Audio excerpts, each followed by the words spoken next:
আল্লাহর কাছে বলতে থাকে, আল্লাহ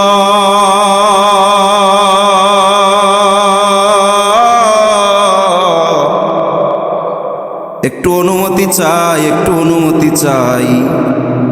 বান্দা জমিনের ওপরে চলে, জমিনের সব নিয়ামত ভোগ করলো, জমিনের সব দামি দামি নিয়ামতগুলো বান্দাকে দিলেন, কিন্তু এই বান্দা একটু কৃতজ্ঞতা, একটু শুকরিয়া আদায় করে না। আমি জমিনের ওপরে বান্দাগুলো গুনাহ করতে থাকে, গুনাহ, অশ্লীলতা করে, জিনা ব্যভিচার করে, বাদ্যযন্ত্র বাজায়, জমিনের ওপরে বান্দাগুলো বেহায়াপনা করে, বান্দা গুনাহ করতে থাকে, গুনাহ। জমিনের ওপরে মানুষ মানুষকে খুন করে নাকি বলেন আপনারা? জমিনের ওপরে এক ভাই আর এক ভাইকে খুন করে, জমিনের ওপরে বেগানা পুরুষ বেগানা নারীর সঙ্গে জিনা করে, ব্যভিচারে লিপ্ত হয় নাকি বলেন? জমিন আল্লাহর কাছে বলে, আল্লাহ অনুমতি দেন, আপনার বান্দা আপনার এত নিয়ামত পাওয়ার পরেও বান্দাগুলো গুনাহ করলো, আর সুযোগ দেওয়া যায় না। জমিন ধৈর্য ধরতে পারে না গো। জমিন আল্লাহর কাছে বারবার বলতে থাকে, আল্লাহ অনুমতি দেন। এই গুনাহগার নাফরমানগুলোকে আপনি এত নিয়ামত দিলেন, এত সম্মান দিলেন, কারণ আল্লাহ পাক রব্বুল আমিন একটা শ্রেণীর এক জাতিকে আল্লাহ সম্মানিত করেছে। আল্লাহ বলেন, ইয ক্বালা রাব্বুকা লিল মালাইকাতি ইন্নী খালিকুম বাশারাম মিন তিন।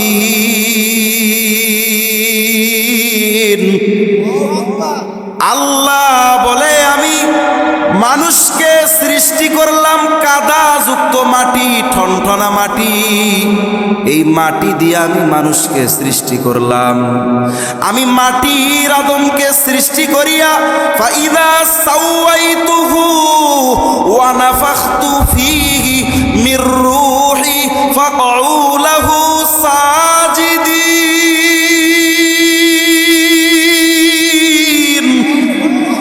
আমি বান্দাকে মাটি দিয়ে সৃষ্টি করার পর বান্দাকে সেজদা দেওয়াইলাম নূরের তৈরি ফেরেশতা দিয়া।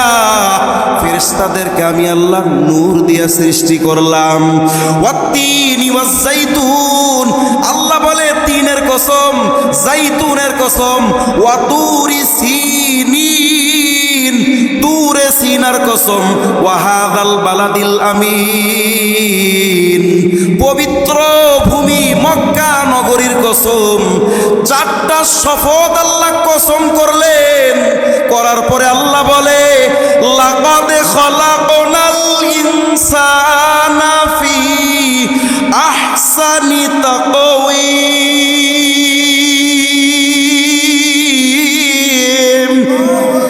আল্লাহ বলে, আমি চারটা শপথ করলাম। চার শপথ করার পরে বান্দাদেরকে বললাম, বান্দা আমি মাটির আদম মাটি দিয়ে বানানোর পর তোমাদেরকে সব থেকে সেরা বলে ঘোষণা দিলাম। ও মানুষ, ও যুবক ভাই, ও বৃদ্ধ বাবাজি, আল্লাহ কি না করলেন!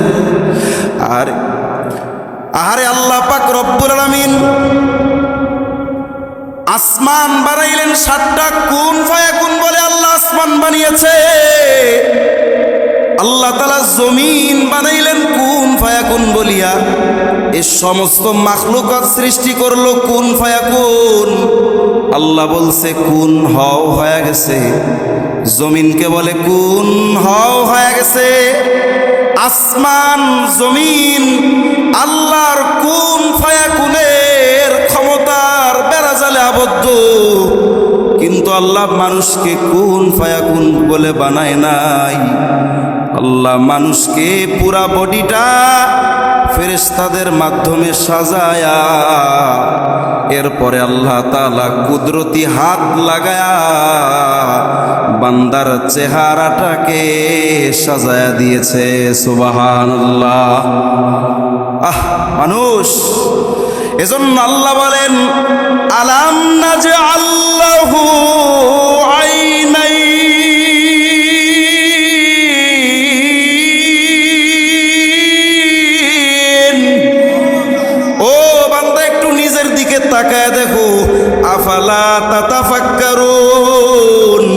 ফালা তাকিলুন আফালা তুবসিরুন। বান্দা একটু নিজের দিকে তাকায় দেখো, আলাম নাজআল লাহু আইনাইন। আহারে বান্দা, আমি কি তোমাকে দুইটা চক্ষু দেই নাই? ও যুবক ভাইরা, বৃদ্ধ বাবাজিরা, মনে মনে ভাবতেছেন বডিটা এমনিতেই সোল খেলা সহজ, বডিটা এতটা সহজ নয়। আল্লাহ পাক রব্বুল আলামিন আসমান বানিয়েছেন 7টা, জমিন বানিয়েছেন 7টা, কুন ফায়াকুন দিয়ে আল্লাহ তাআলা বানাইলেন। কিন্তু আপনার আমার চেহারার ভিতরে সবথেকে দামি অংশ, সবথেকে দামি অঙ্গ হলো আমাদের দুইটা চোখ। আরে আল্লাহ পাক এত দামি নিয়ামত দুইটা চোখে দিছে। আজকের স্মার্ট টেকনোলজির বিজ্ঞানীরা বলে এই পৃথিবীর জমিন থেকে সূর্য 9,30,00,000 মাইল উপরে। আল্লাহ পাক চোখের ভিতরে কত শক্তি আপনার আমার চোখে দিছে। আপনি ক্যামেরা দিয়ে দেখেন, জুম করেও সূর্য পাওয়া যায় না। আল্লাহ আপনার আমার চোখে এমন দৃষ্টি দিলেন, এমন শক্তি দিলেন, নিচ থেকে জমিন থেকে আসমানের সূর্য 9,30,00,000 মাইল উপরের সূর্যটা একটা নজর দেওয়ার সঙ্গেই দেখা যায়। নিচ থেকে তাকাইলে সূর্য দেখা যায়। আলাম নাজআল লাহু আইনাইন। ও বান্দা, একটু নিজের মধ্যে দেখো, আমি আল্লাহ তোমারে কোন দিক দিয়া কমতি রাখলাম। আর যেই মানুষের চক্ষু নাই, ওই মানুষ জানে চক্ষু কত বড় নিয়ামত। চক্ষু ছাড়া মানুষ চলতে পারে না, চক্ষু ছাড়া মানুষ চোখের স্বাদ মিটাইতে পারে না। দেখার মধ্যে আলাদা রকম একটা তৃপ্তি, দেখার মধ্যে আলাদা রকম একটা অনুভূতি। আলাম নাজআল লাহু আইনাইন।